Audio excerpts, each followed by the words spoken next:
स्यमायुष्यमगोगमर्षणम् यो नित्यदा कर्ण्य नरोनुकीर्तये धुनोत्यगं कौरवभक्तिभावत। भैया भगवान शिव के इस पावन चरित्र को जो लोग सुनते हैं, सुनाते हैं श्रद्धा से, उनके जीवन के समस्त पाप नष्ट हो जाते हैं और परमात्मा नारायण के चरणों में उसकी सहज प्रीति हो जाती है। आगे फिर सुखदेव जी महाराज ने अधर्म का वंश सुनाया। ये अधर्म ब्रह्मा जी की पीठ से पैदा हुआ है। सृष्टि की रचना में अधर्म का वंश सुनाया। हे परीक्षित, हे राजन, अधर्म की पत्नी का नाम है झूठ। क्या नाम है अधर्म की पत्नी का? नाम झूठ। अधर्म की पत्नी से यहाँ पर क्रोध और हिंसा ने जन्म लिया। फिर आगे चल करके इसी के वंश में फिर गाली और कली ने जन्म लिया। फिर इसके बाद भय और मृत्यु ने भी अधर्म के वंश में ही जन्म लिया। आखिरी में अधर्म के वंश में ही यातना और नरक का जन्म हुआ। कहने का सुंदर भाव यह है, यदि हम अपने जीवन में सत्य का आचरण छोड़ करके झूठ का सहारा लेते हैं तो हम धर्मात्मा नहीं हो सकते। समझो शायद हम अधर्म का ही सहयोग कर रहे हैं। यदि जीवन में हम क्रोध करते हैं तो भी हम धर्मात्मा नहीं बन सकते। शायद हम कहीं ना कहीं अधर्म का ही सहयोग कर रहे हैं। परीक्षित महाराज ने कहा, गुरुदेव, अधर्म का वंश मुझे नहीं सुनना है। आपने मनु महाराज की तीनों बेटियों का वंश मुझे सुनाया, बहुत अच्छा लगा। आपने मनु महाराज के 2 बेटे भी बताए थे। अब मैं उनका वंश वर्णन सुनना चाहता हूं। बड़े बेटे वैसे तो प्रियव्रत है राजन, लेकिन प्रियव्रत तो भगवान का भजन करने के लिए वन में चले गए तो उत्तानपाद को ही राजा बनाया। उत्तानपाद को राजा बनाया। इसके 2 रानियां हैं, एक का नाम सुरुचि और एक का नाम सुनीति। सुनीति महारानी के जो बेटा हुआ उसका नाम ध्रुव है और सुरुचि के जो बेटा हुआ उसका नाम उत्तम है। बहुत समझने की बात। ये कथा तो सबको मालूम है, लेकिन इस कथा का आध्यात्मिक अर्थ हम समझें। आध्यात्मिक अर्थ सुखदेव जी महाराज बता रहे हैं। कौन है उत्तानपाद? जिसके पांव ऊपर को हो और सिर नीचे को हो, वही उत्तानपाद। इस दृष्टि से तो हम सब भी उत्तानपाद ही है। क्यों? क्योंकि माँ के गर्भ में हमारी भी कुछ स्थिति ऐसी ही थी, इसलिए जगत का हर प्राणी उत्तानपाद है। और हम ही उत्तानपाद हैं तो हमारी फिर ये रानियां हैं। हमारी बुद्धि ही हमारी रानी है। किसी के पास शास्त्र की नीति पर चलने वाली बुद्धि है, उसका नाम सुनीति बुद्धि है। और किसी किसी के पास अपने मनमाने ढंग से चलने वाली बुद्धि है, उसका नाम सुरुचि बुद्धि है। ये दोनों बुद्धियां लोगों के जीवन में देखी जा सकती है। वही हमारी रानियां हैं। शास्त्र की नीति पर यदि हमारी बुद्धि चलने वाली है तो वो हमारी सुनीति नाम की रानी है। और मनमाने ढंग से चलने वाली बुद्धि यदि हमारे पास में है तो वह हमारी सुरुचि नाम की रानी है। होता है ना कभी कभी, हम तो ऐसा ही करेंगे, हमें जो जचेगा वही करेंगे। हम तो किसी को अच्छा लगे या बुरा लगे हम तो ऐसे ही रहेंगे। ये सुरुचि नाम की हमारी बुद्धि। कहने का भाव यही है, अगर सुनीति बुद्धि यदि हमारे पास में है तो वहां जो विचार पैदा होंगे वह ध्रुव जैसे विचार पैदा होंगे। ध्रुव माने अटल, अविनाशी, दृढ़ विचार पैदा होंगे। और सुरुचि बुद्धि यदि जीवन में है तो वहां तमोगुण से युक्त विचार पैदा होंगे, क्योंकि उसके बेटे का नाम है उत्तम। आध्यात्मिक अर्थ सुखदेव जी महाराज ने बताया। और ऐसी कथा है, छोटी रानी के आकर्षण में राजा ने बड़ी रानी का त्याग कर दिया। शास्त्र की नीति पर चलने वाली रानी का त्याग कर दिया। भगवान की कृपा से बड़ी रानी को बेटा है जिसका नाम ध्रुव है। सुंदर संस्कार देती है माँ अपने बालक को, ठाकुर जी की सेवा करवाती है उस बालक के हाथों से, संतों का सत्संग करवाती है उस बालक से। 4 साढ़े 4 वर्ष की उम्र हुई। एक दिन पिता से मिलने के लिए राज दरबार में पधारे बालक ध्रुव। पिता भी गोद में लेना चाहते हैं उस बालक को, बालक गोद में चढ़ना ही चाहता है, तब तक सौतेली माँ ने डांट दिया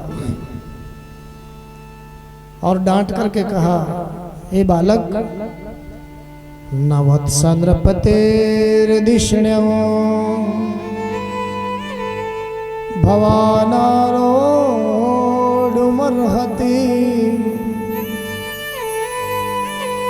न गृहीतो मया यत्वं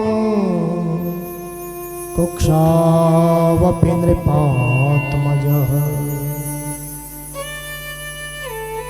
सौतेली माँ ने डांट दिया, अरे बालक, तो इस सिंहासन पर बैठने लायक नहीं है, इस गोद में बैठने का अधिकारी नहीं है। क्यों? क्या ये मेरे पिताजी नहीं है क्या? अरे बालक, ये तेरे पिता जरूर हैं, लेकिन मैं तेरी माँ नहीं हूं, इसलिए इस सिंहासन का कोई अधिकार तुझे नहीं है। इस सिंहासन पर बैठने के लिए जितना तेरे पिता इनका होना जरूरी है, उससे कहीं ज्यादा जरूरी मेरा तेरी माँ होना है। क्या समझाऊं मैं तुझे? बालक बुद्धि है ना तेरी, ज्यादा ही इस सिंहासन पर बैठने की इच्छा है तो वन में जाओ, श्री हरि नारायण की उपासना करो और फिर नारायण प्रकट हो जाए, वरदान देने के लिए तैयार होवे तो वरदान में यही मांगना, हे प्रभु, अब की बार छोटी माँ के गर्भ से मैं जन्म लूं, उसकी कोख से, मेरे कोख से मेरे बेटा बनकर के जन्मोगे ना, तब जाकर के फिर इस सिंहासन पर बैठने का अधिकार तुम्हें मिलेगा। सुखदेव भगवान कहते, परीक्षित, 4 साढ़े 4 वर्ष के बालक ध्रुव का सौतेली माता ने ऐसा अपमान किया, वचन रूपी वाणों से हृदय बिंद गया, छिद गया।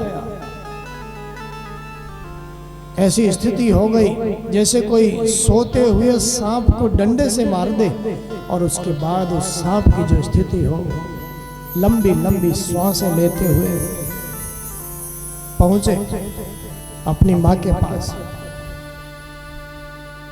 बालक की आंखों में आंसू देखे माँ ने कारण पूछा। ध्रुव जी महाराज ने कुछ नहीं कहा। राजा ने जो राज सेवक भेजे पीछे पीछे, उन राज सेवकों ने माँ को सारी बात बताई। ध्रुव जी महाराज ने कुछ नहीं कहा। क्यों? बहुत सरल शब्दों में समझिए, जो भगवान का प्रेमी है उसको जगत में किसी से कोई शिकायत नहीं होती है, किसी से कोई बैर नहीं होता। अपने मुंह से कुछ नहीं कहा, राज सेवकों ने माँ को सारी बातें बताई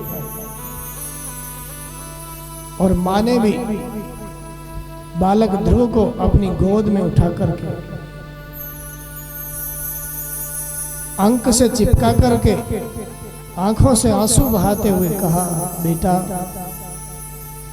मां मंगलम तात परे सुमं स्था भुंक्ते जनो यत् परदोखदस्ता सत्यम सुरुच्याभीतं भवान में यदुर्भगाया उदर गृहीता। बेटा मैं तो कहती हूँ, चाहे तुम्हारी सौतेली माँ ने तुम्हें कुछ भी कहा, लेकिन मैंने तो तुम्हें यही संस्कार दिए हैं। और आज फिर से कहती हूँ, बेटा जगत में किसी का भी अमंगल मत सोचो कभी भी। क्या सुंदर उपदेश कर रही है अपने बालक को माँ सुनीति। शास्त्र की नीति पर चलने वाली माँ है। बेटा इस संसार में कभी किसी का बुरा मत सोचो। सोचना ही है तो अच्छा सोचो ना अपनी तरफ से। हमारे बुरा सोचने से क्या होने वाला है? सामने वाले का बुरा हो कि नहीं हो, लेकिन दूसरे का बुरा सोचने से अपना स्वयं का बुरा उसी दिन से होना आरंभ हो जाता है। बेटा अरे तुम्हारे तो कर्म ही देवताओं जैसे थे, लेकिन न जाने किस कर्म के कारण तुमने मुझ दुर्भगा के कोख से उदर से जन्म लिया। बेटा मैं तो कहना चाहती हूँ, वास्तव में मैं तुम्हारी माँ नहीं हूं। वास्तव में तुम्हारी माँ तो तुम्हारी सौतेली माँ सुरुचि ही है।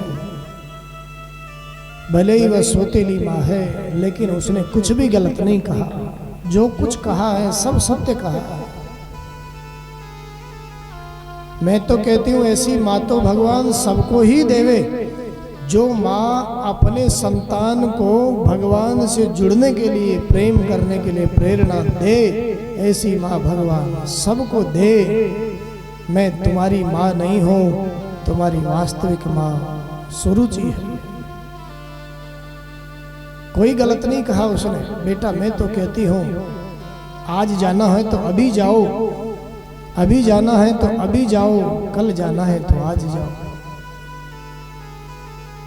माता जी को प्रणाम किया और बालक ध्रुव आशीर्वाद लेकर जा रहे हैं वन में अपने प्रभु को प्रकट करने के लिए। बीच रास्ते में नारद जी महाराज मिल गए। देखो तो सही, विश्वास पक्का है या कच्चा? भगवान को प्रकट करने के लिए तो जा रहा है, लेकिन दिखावे के लिए तो बहुत लोग भगवान को प्रकट करने का प्रयास करते हैं। कहीं संसार के लोगों जैसा ही इसका भी विश्वास हो कहीं।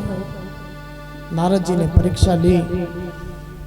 संत को देखते ही साष्टांग चरणों में लेट गए ध्रुव बालक। नारद जी ने उठाया, गले से लगा लिया और कहा, भैया कहाँ जा रहे हो? महाराज वन में जा रहे हैं भगवान को प्रकट करने। नारद जी कहते हैं, भैया वन में कोई भगवान नहीं रहता है।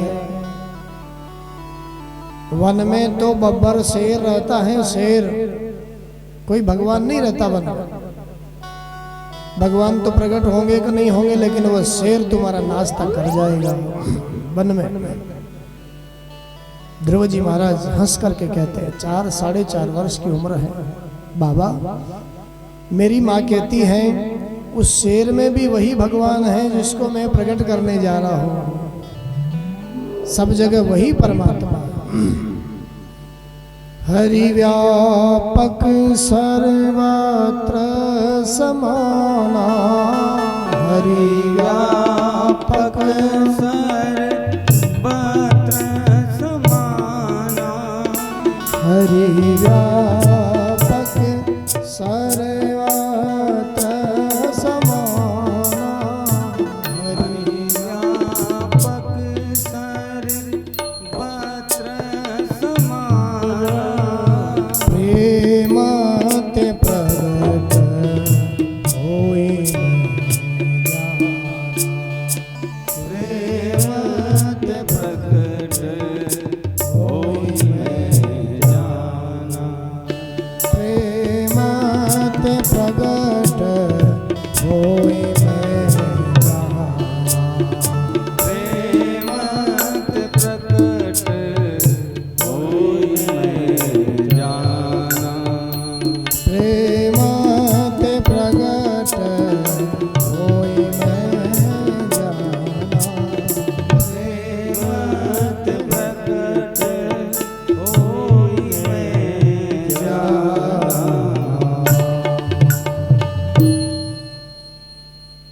वो परमात्मा तो सब जगह सर्वदा सदा सर्वदा विद्यमान है, ऐसी कोई जगह नहीं है। ऐसा कहीं वर्णन नहीं है कि भगवान इस जगह पर 10 बजे से 12 बजे तक ही मिलेंगे और इसी जगह मिलेंगे, ऐसा कोई वर्णन नहीं है।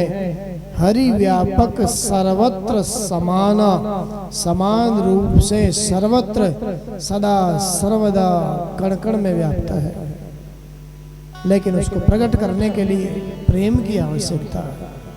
बिना प्रेम रीझे नहीं नटवर नंद किशोर। ठाकुर प्रेम बिना नहीं मिलता, चाहे कर लो कोटि उपाय। जैसे जगत की लकड़ी, लकड़ी में आग है, ऐसी कोई लकड़ी नहीं है जिसमें आग नहीं है। लकड़ी लकड़ी में आग है, लेकिन उस आग को प्रकट करने के लिए थोड़ा प्रयास करना पड़ता है, थोड़ा घर्षण करना पड़ता है। ऐसे ही इस ईश्वर को पाने के लिए कुछ कष्ट उठाए जाते हैं। बालक ध्रुव की परीक्षा ली, नारद जी महाराज ने कहा, ओहो देखो तो सही इन क्षत्रियों के महान तेज को। सौतेली माँ ने थोड़ा अनादर क्या कर दिया। 4 वर्ष के बालक, क्षत्रियों के खून में उबाल तो देखो आप, 4 वर्ष के बालक के खून में उबाल आ गया। और 4 वर्ष का बालक बड़े बड़े योगियों को जो दुर्लभ है, उस परमात्मा को प्रकट करने के लिए चल दिया। बोलिए भक्तवत्सल भगवान की जय। आज समझ लिया, विश्वास पक्का है। गले में कंठी बांध दी, दीक्षा दे दी और कान में मंत्र दे दिया, विधि समझा दी। बेटा मथुरा के बगल में यमुना किनारे मधुवन नाम का एक स्थान है। मैंने जो विधि बताई है, उस विधि के द्वारा, अभ्यास के द्वारा भजन करना, मेरा विश्वास है वो परमात्मा तुम्हें जरूर मिले। आज अधिकारी शिष्य मिल गया। जैसे हम चाहते हैं जीवन में हमें सदगुरु मिले, समर्थ सदगुरु मिले, ऐसे ही सदगुरु की भी इच्छा रहती है जीवन में कोई पात्र शिष्य मिले। आज पात्र शिष्य मिला। मधुवन में आए ध्रुव जी महाराज, यमुना में स्नान किया और गुरु जी ने जैसी विधि बताई थी, इस विधि से अभ्यास के द्वारा धीरे धीरे धीरे धीरे भजन करने लग गए। पहला महीना भजन का प्रारंभ हो रहा है। त्रिरात्रांते त्रिरात्रांते कपित्थ बदरासन आत्मवृत्त्यनुसारेण मासं निन्नेर्चयन् हरि। पहला महीना प्रारंभ हुआ, 3 दिन तक कुछ नहीं खाते। 3 दिन पूरे हो जाते तो कैथ बद्री के फल तोड़ करके खा लेते। निरंतर भजन चल रहा है। दूसरा महीना प्रारंभ हुआ, 6 दिन तक कुछ नहीं खाते। 6ठा दिन पूरा हो जाता है तो फल खाना छोड़ दिया, पत्ते खा लेते हैं। निरंतर भजन चल रहा है। तीसरा महीना प्रारंभ हुआ, 9 दिन तक कुछ नहीं खाते। अब जल पी करके भजन कर रहे हैं विधि के द्वारा, धीरे धीरे अभ्यास। चौथा महीना प्रारंभ हुआ, 12 दिन तक कुछ नहीं खाते। 12वां दिन पूरा होता है तो हवा पी करके ही काम चला। योगी बन गए, हवा पी करके ही अब भजन कर रहे हैं। भजन तो निरंतर चल रहा है। गुरुदेव ने जो मंत्र दिया है, 12 मंत्र, ओम नमो भगवते वासुदेवाय, ये 12 अक्षर का मंत्र गुरुदेव ने बताया। 5वां महीना प्रारंभ हुआ। चौथे महीने में हवा पीने का अभ्यास हो गया, 5वें महीने में श्वास को जीत करके योगी बन करके ब्रह्मरंध्र में स्थापित कर, एक पांव से खड़े, श्वास को जीत करके ब्रह्मरंध्र में स्थापित किया तो सारी दुनिया को सांस देने वाला बालक ध्रुव के हृदय में प्रकट हो गया। बोलिए श्रीमन्नारायण भगवान की जय।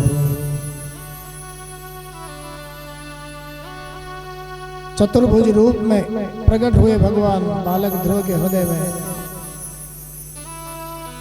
सारी दुनिया का ही श्वास मानो रुक सा गया, क्योंकि सारी दुनिया को श्वास देने वाला बालक ध्रुव के हृदय में प्रकट हो गया।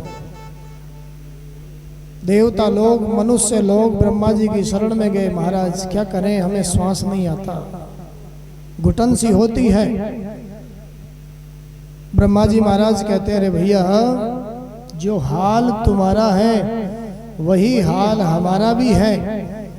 चींटी से लेकर के ब्रह्मा जी पर्यंत सबकी यही दशा है, किसी को ठीक से सांस नहीं आता।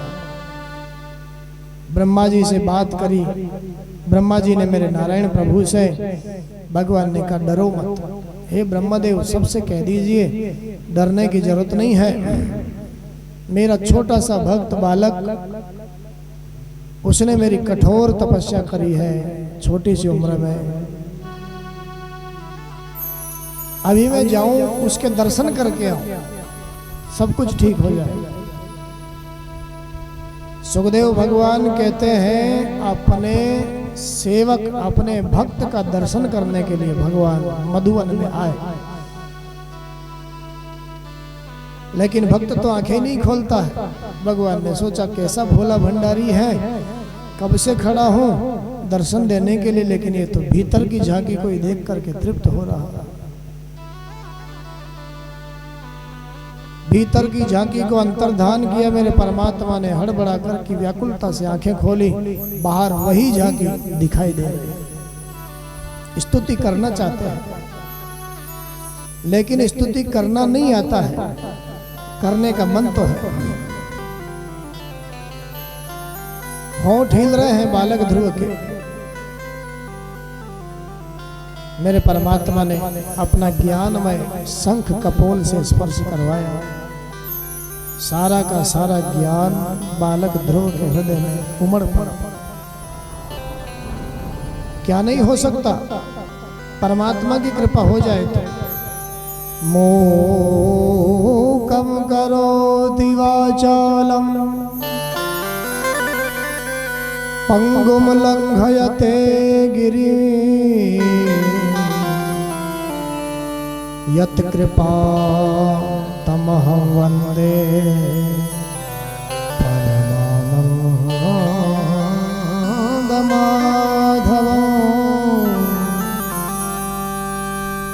क्या नहीं हो सकता, परमात्मा की कृपा हो जाए तो गूंगा व्यक्ति बोलने लग जाए,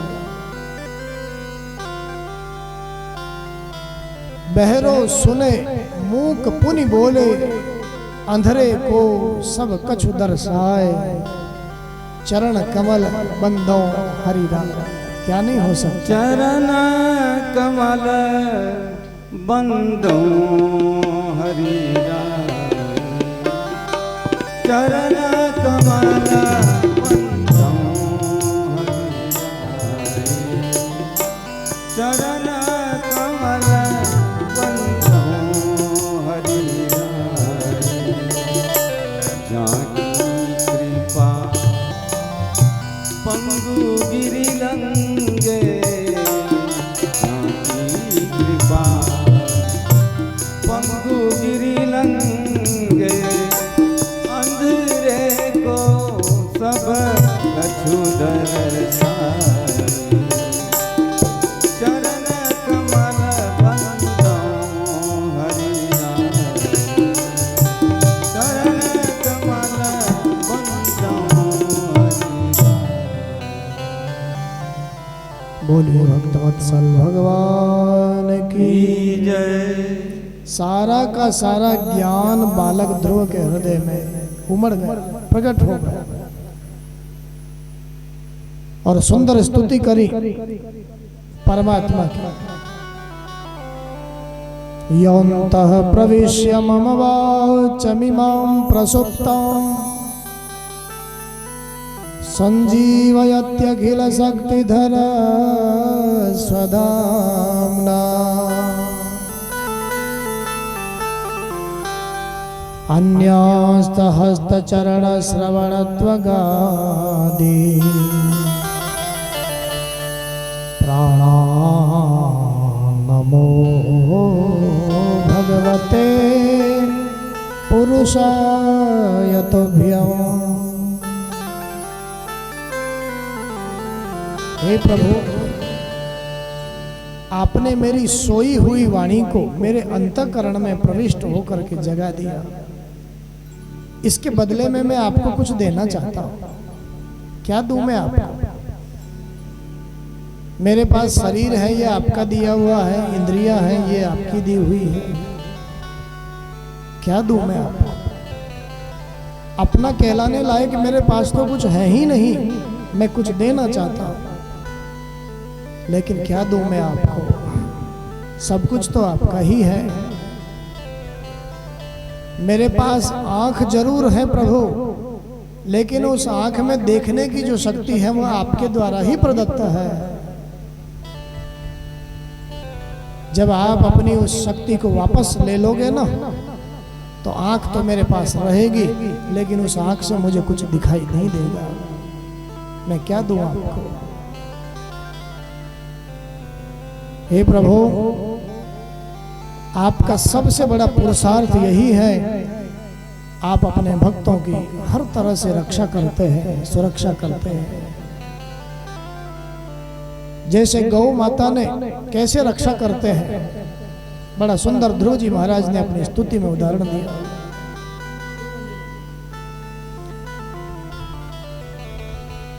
कैसे रक्षा करते हैं आप प्रभु?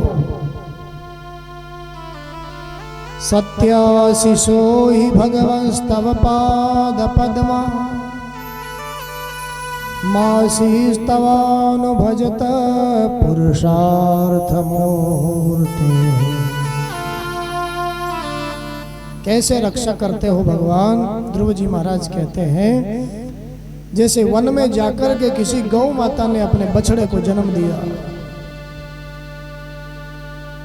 और बछड़े को जन्म देकर के उसके जीवन में जन्म देने के बाद में जितनी गंदगी है, उस सारी की सारी गंदगी को गौ माता ने अपने जीभ से चाटना प्रारंभ कर दिया। इस कारण से गौ माता को वत्सला कहते हैं। ठीक वैसे ही अपने भक्त के, अपने प्रेमी के जीवन में जिस प्रकार से जितने भी अवगुण हैं, गंदगियां हैं, मेरे परमात्मा भी अपने भक्तों की सारी गंदगी का, सारे के सारे पापों का, सारे के सारे अवगुणों का हरण कर लेते हैं, चाट लेते हैं उनको। इसलिए भगवान का नाम भी भक्त वत्सल है। बोलिए भक्त वत्सल भगवान की जय। ध्रुव जी महाराज कहते हैं, प्रभु, बछड़े को सारी गंदगी को चाट करके गौ माता ने अभी अभी जिसने जन्म लिया है स्वच्छ बना दिया। कोमल कोमल उसकी त्वचा है, कोमल कोमल उसके शरीर का जिसने अभी जन्म लिया मांस है। जंगल के हिंसक जानवर चारों तरफ घेरा डाल करके खड़े हो। ओहो, कोमल कोमल मांस खाने को मिलेगा आज तो इस बछड़े का। लेकिन प्रभु, उस बछड़े की मां व गौ माता जंगल के हिंसक जानवरों को कभी सींगों से मार मार करके, कभी अपने लातों से मार मार करके भगा देती है वहां से। उस बछड़े को आंच नहीं आने देती है। प्रसव की पीड़ा है, अभी अभी बछड़े को जन्म दिया है, लेकिन अपनी पीड़ा को भूल करके अपने बालक की हर तरह से रक्षा करती है, सुरक्षा करती है। हे प्रभु, ठीक वैसे ही आप भी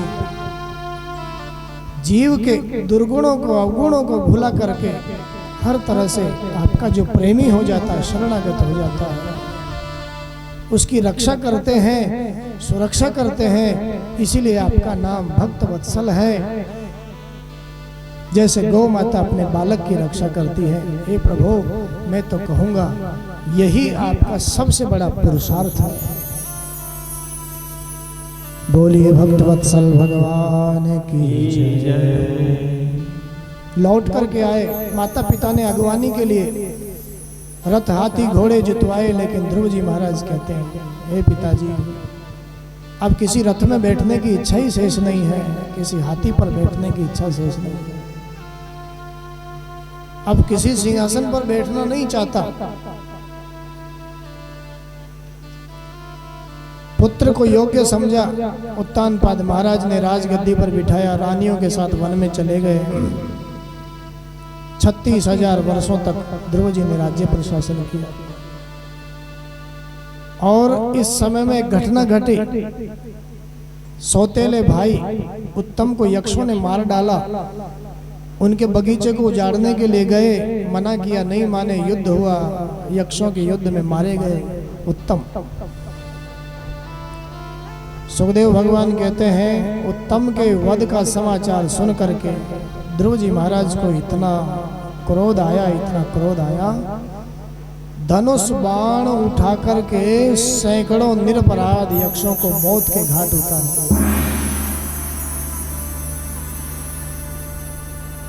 स्वयंभू मनु महाराज ने आकर के उपदेश दिया, समझाया, बेटा जिस रास्ते पर तुम चल रहे हो ना, ये हिंसा का रास्ता भगवान के प्रेमियों का नहीं है।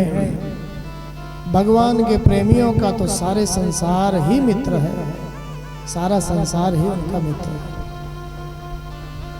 एक उद्दंड भाई की मौत के बदले में तुमने सैकड़ों को मार दिया, ये कहाँ का न्याय है? उपदेश किया, युद्ध से विरक्ति हुई। परीक्षित महाराज कहते हैं गुरुदेव समझ में नहीं आया, भगवान का दर्शन होने के बाद में भी काम क्रोध जैसे विकार जीवन में रह सकते हैं क्या? सुखदेव भगवान कहते हैं हाँ भैया, भगवान के दर्शन के बाद में भी काम क्रोध जैसे विकार जीवन में शेष रह सकते हैं। क्यों? क्योंकि ध्रुव जी महाराज को भगवान का दर्शन तो मिल चुका था, लेकिन अभी सत्संग किसी का नहीं मिला था। तो इसका मतलब गुरुदेव भगवान के दर्शन से भी ऊंची चीज है सत्संग। इसका मतलब तो यही हुआ। सुखदेव जी महाराज कहते हैं हाँ राजन तुमने ठीक समझा, अगर भगवान के दर्शन से सत्संग ऊंची चीज नहीं होती तो भैया दर्शन तो तुमने भी अपनी माँ के गर्भ में कर लिया था भगवान का। आज मेरे पास यहाँ गंगा तट पर सत्संग करने का क्या प्रयोजन होता तुम्हारा? क्या आवश्यकता थी? दर्शन तो तुमने भी माँ के गर्भ में कर ही लिया था। दर्शन के बाद में भी जीव के जीवन में काम क्रोध जैसे विकार रह सकते हैं, लेकिन वास्तविक सत्संग जीव को मिल जावे तो भैया फिर काम क्रोध लोभ जैसे विकार जीवन में शेष नहीं रह सकते हैं। अपने बेटे को राजगद्दी पर बिठाया और फिर मृत्यु के सिर पर पांव रख कर भगवान के अटल धाम को ध्रुव जी महाराज पधारे। ग्लानि से भगवान को भजा, सौतेली माँ के अपमान के कारण, तो भगवान ने अटल धाम ध्रुव जी महाराज को प्रदान कर दिया, अविनाशी धाम प्रदान कर दिया। क्या हम लोग परमात्मा को हृदय से पवित्र भाव से भजें तो क्या हमारी नैया पार नहीं हो सकती? क्या जरूर हो सकती है, लेकिन उसके लिए जीवन को सुधारने के लिए पहले सत्संग जरूरी है। राम जी की कृपा से सत्संग मिले और सत्संग से फिर विवेक जागृत होवे, और विवेक जागृत हो तो फिर ऐसे कर्म करें हम जिससे हमारा आवागमन छूट जाए। बोलिए भक्तवत्सल भगवान की जय हो। आइए विश्राम का समय हो चुका है। ध्रुव जी महाराज के इस प्रसंग के साथ हम कीर्तन के साथ विश्राम करें, प्रार्थना के साथ विश्राम करें। फिर 2 बजे बाद पावन कथा श्रवण करें। ओ तीनों लोकों में है जग से निराला, गोपाला मेरे मन बसदा। तीनों लोकों में है जग से निराला, गोपाला मेरे मन बसदा। तीनों लोकों में है जग से निराला, गोपाला मेरे मन बसदा। मन बसदा मेरे दिल बसदा, मन बसदा मेरे दिल बसदा। मन बसदा मेरे दिल बसदा, मन बसदा मेरे दिल बसदा। तीनों लोगों में है जग से निराला, गोपाला मेरे मन बसदा।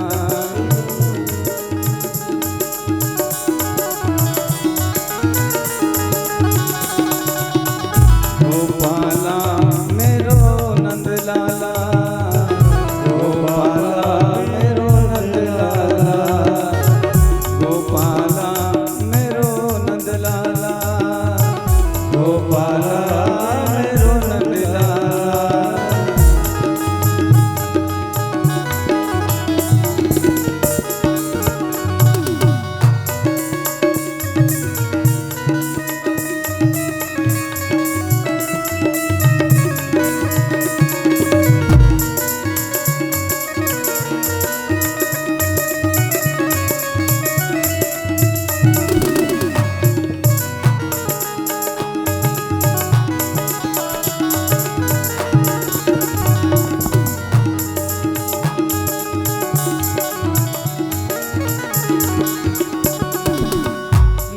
वरण तन श्याम है जिसदा, नील वरण तन श्याम है जिसदा।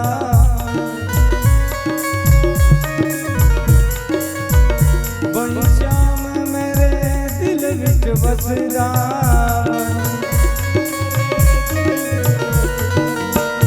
बड़ी श्याम मेरे दिल विच बसदा।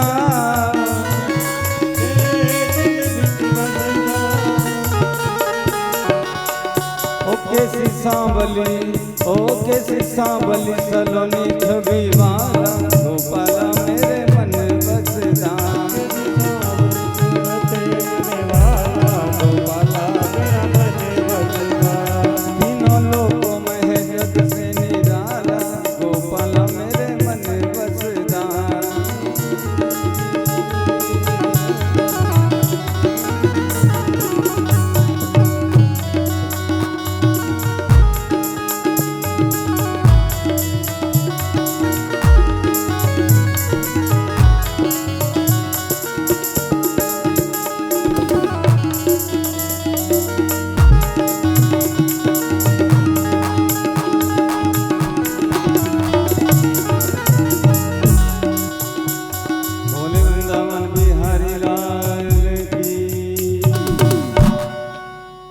इंद्रहारं सदा वसन्तं हृदयारविन्दे, भवं भवानी सहितं नमामि।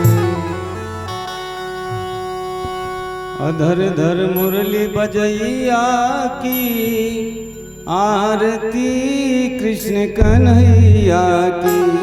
अधर धर मुरली बजैया की आरती कृष्ण कन्हैया की। अधर धर मुरली बजैया की आरती कृष्ण कन्हैया की।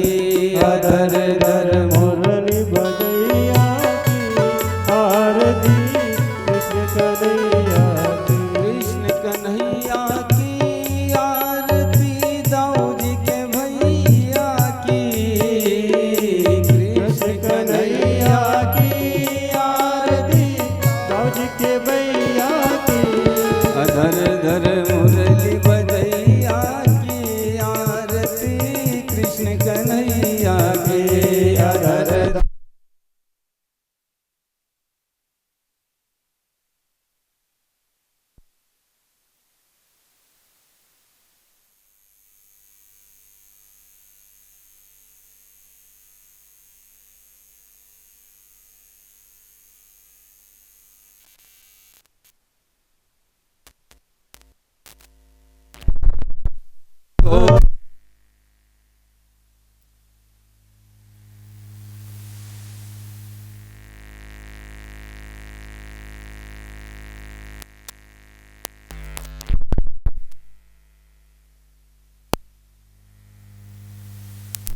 की आरती कृष्ण कन्हैया की।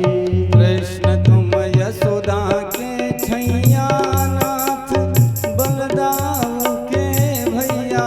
कृष्ण तुम यशोदा के छैया नाथ बलदाऊ के भैया। बन बन धेनु चरैया की आरती कृष्ण कन्हैया की। बन बन धेनु चरैया की आरती कृष्ण कन्हैया की। अधर धर मुरली बजैया की आरती कृष्ण कन्हैया की। अधर धर मुरली बजैया की आरती कृष्ण कन्हैया की। कृष्ण तुम कंसासुर मार्यो नाथ तुम भूमि भार टार्यो। कृष्ण तुम कंसासुर मार्यो कृष्ण तुम भूमि भार टार्यो। कालिया नाग नथैया की आरती कृष्ण कन्हैया की। कालिया नाग नचैया की आरती कृष्ण कन्हैया की। अधर धर मुरली बजैया की आरती कृष्ण कन्हैया की। अधर धर मुरली बजैया की आरती कृष्ण कन्हैया की।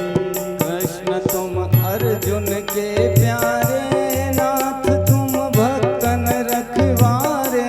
कृष्ण तुम अर्जुन के प्यारे तुम भक्तन रखवारे। यमुना तट रास रचैया की आरती कृष्ण कन्हैया की। यमुना तट रास रचैया रचैया की आरती कृष्ण कन्हैया की। अधर धर मुरली बजैया की आरती कृष्ण कन्हैया की। अधर धर मुरली बजैया की आरती कृष्ण कन्हैया की। आरती गाते परमानंद मन में होती अति आनंद। आरती गाते परमानंद तुम्हें हो अति आनंद।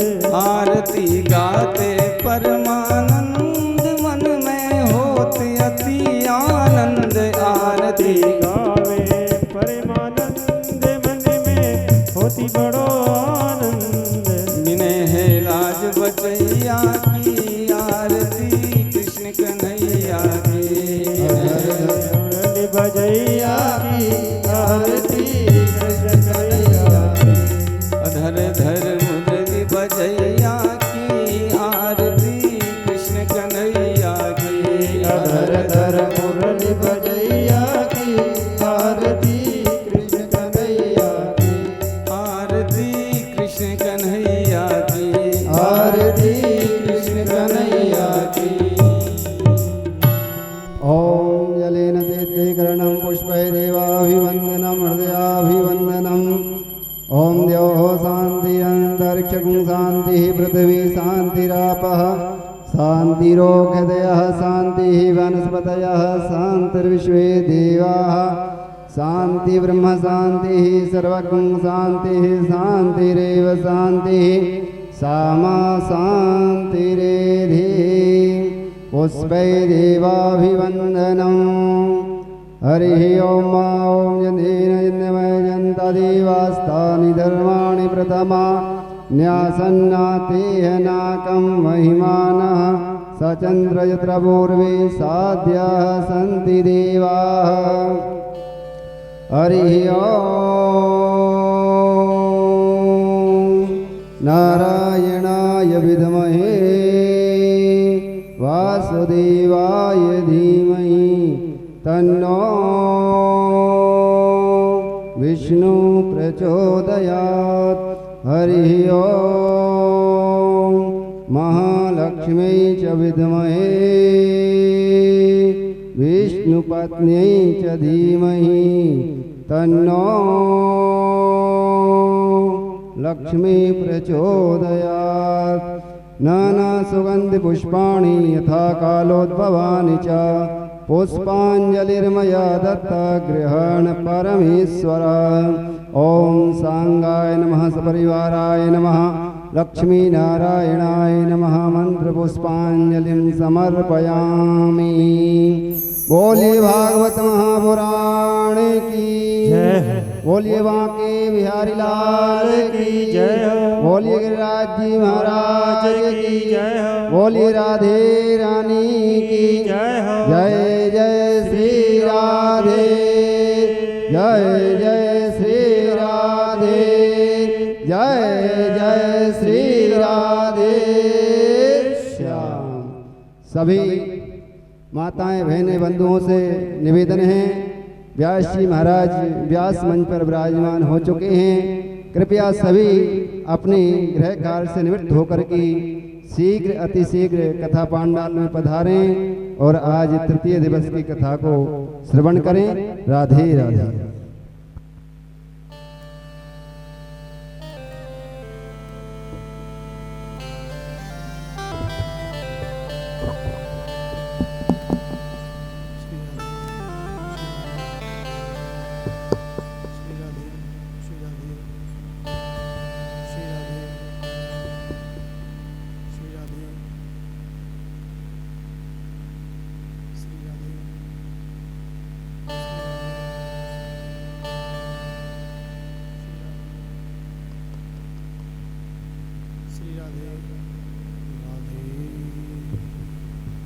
श्री राधे श्री राधे राधे राधे श्री राधे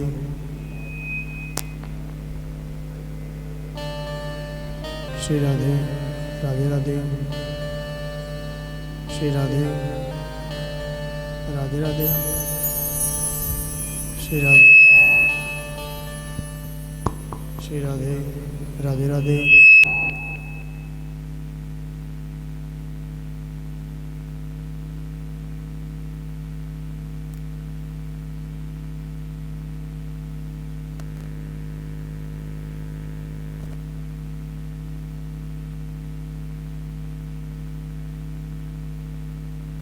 श्री राधे राधे राधे श्री राधे श्री राधे श्री राधे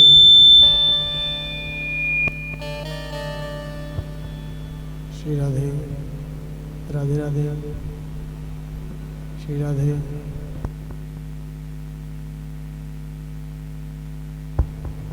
बोलिए वृंदावन बिहारी लाल की जय हो।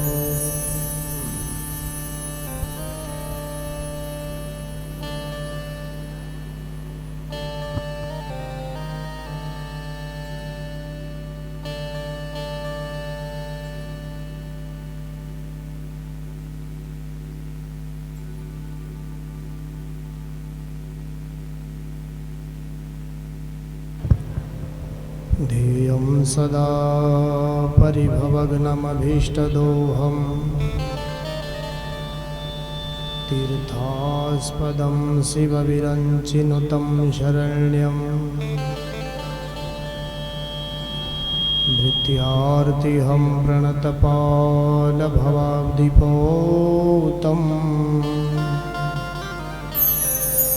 वन्दे महापुरुषते चरणारविन्दम्।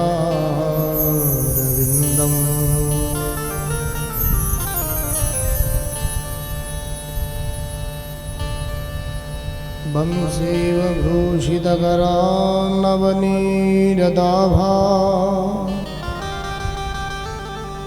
पीताम्बरादरुणबिम्बफलाधरोष्ठा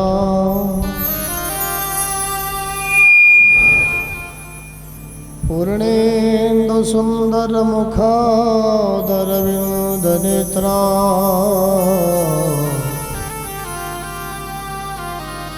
कृष्णात् परं किमपि तत्त्वमहं न जाने।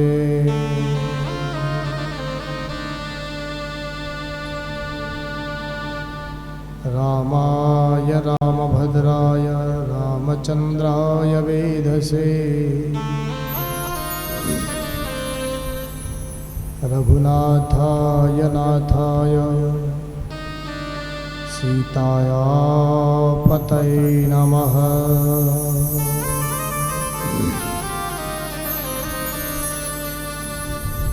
श्री वेंकटेश भगवच्चरणैकनिष्ठं श्रीवानशैलमुनिवर्य कृपाब्तबोध्यं नारायणार्यपदपङ्कजचञ्चरीकं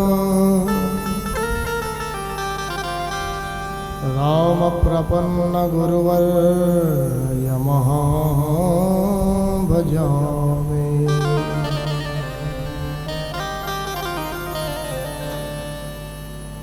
मनोजवं मारुततुल्यवेगं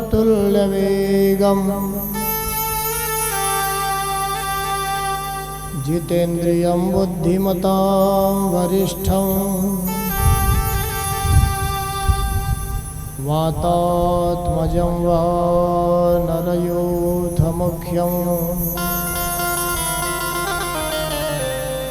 श्रीरामदूतं शरणं प्रपद्ये।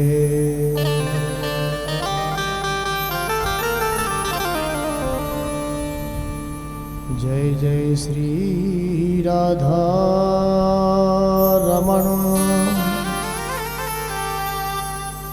जय जय नवल किशोर,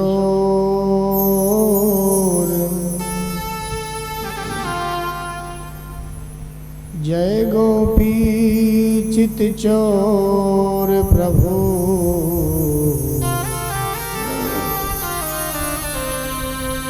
जय जय माखन चोर।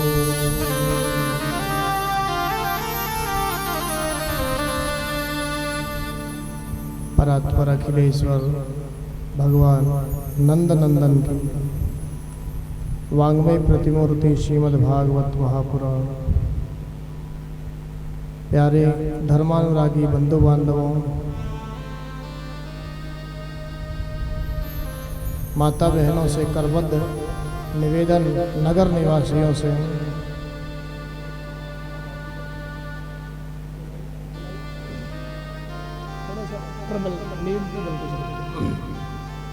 नम्र निवेदन, कथा का पावन समय हो चुका है। आप सभी पधारें आनंद के साथ।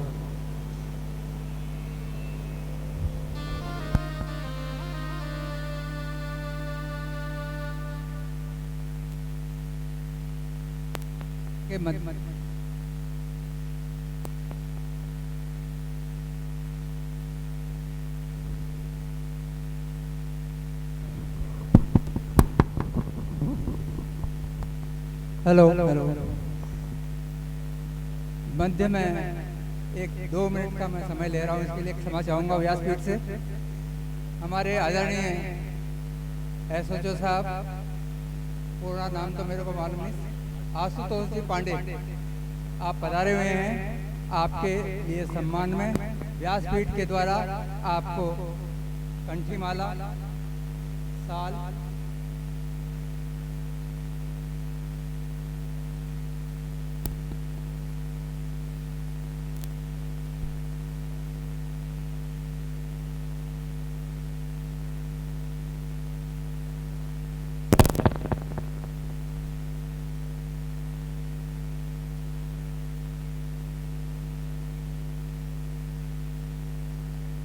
और ये प्रतीक चिन्ह श्रीमद् भागवत महापुराण गाने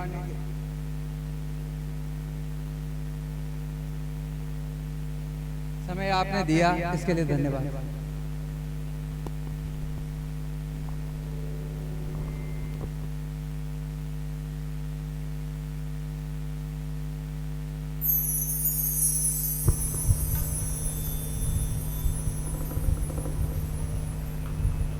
भागवत भगवान को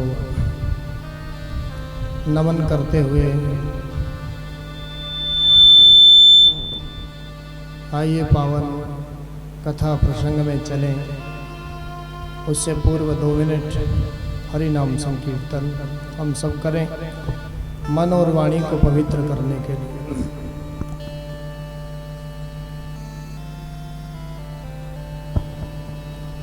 जय राधे राधे गोविंद गोविंद राधे राधे राधे गोविंद गोविंद राधे राधे गोविंद गोविंद राधे राधे राधे गोविंद गोविंद राधे गोविंद राधे गोपाल राधे गोविंद राधे गोपाल राधे गोविंद राधे गोपाल राधे गोविंद राधे गोपाल राधे राधे राधे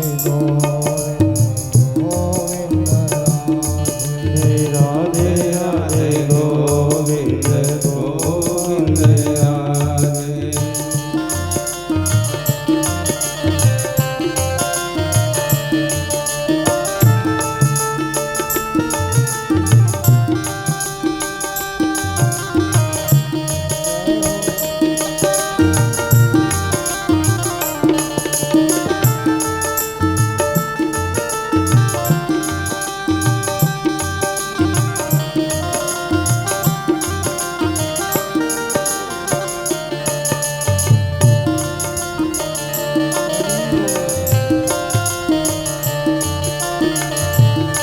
गोविंद राधे गोपाल राधे गोविंद राधे गोपाल राधे गोविंद राधे बोलो नंदलाल राधे गोविंद राधे बोलो नंदलाल राधे नंदलाल राधे गोपाल राधे नंदलाल राधे गोपाल राधे राधे राधे गोविंद गोविंद राधे राधे राधे गोविंद गोविंद राधे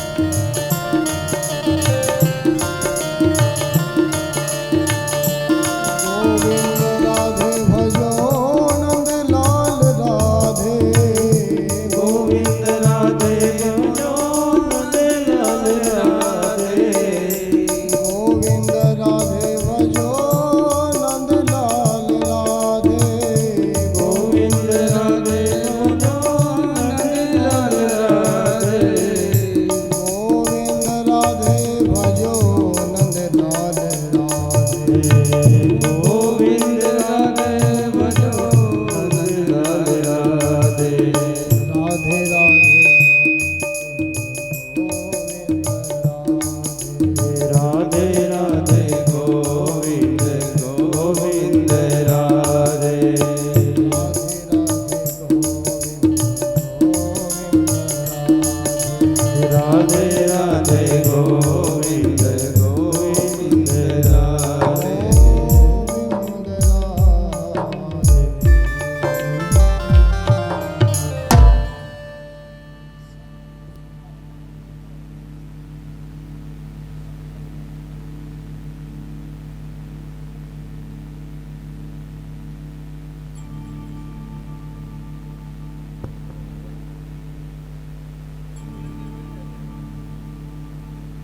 भागवत भगवान के श्री चरणों में नमन करते हुए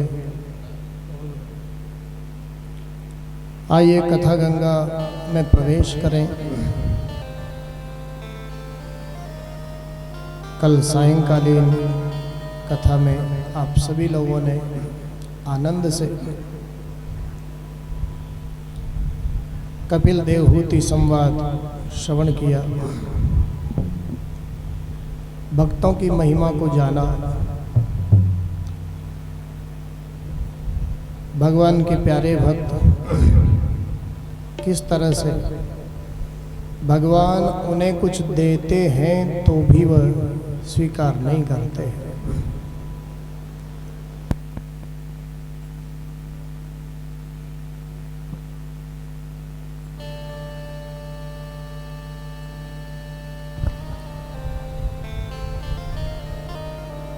चलते हैं मानसिक रूप से सुखदेव भगवान की सभा में, जहाँ पर राजर्षि परीक्षित को ये पावन कथा प्रसंग सुखदेव भगवान श्रवण करा रहे हैं।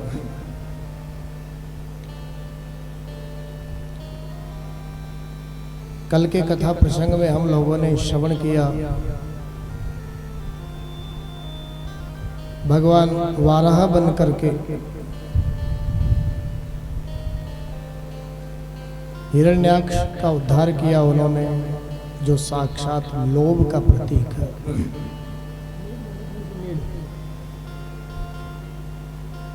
लोभ को मारने के लिए मेरे परमात्मा वाराह बन करके आए और अपनी माँ को माध्यम बना करके मेरे परमात्मा ने सारे संसार को कपिल बनकर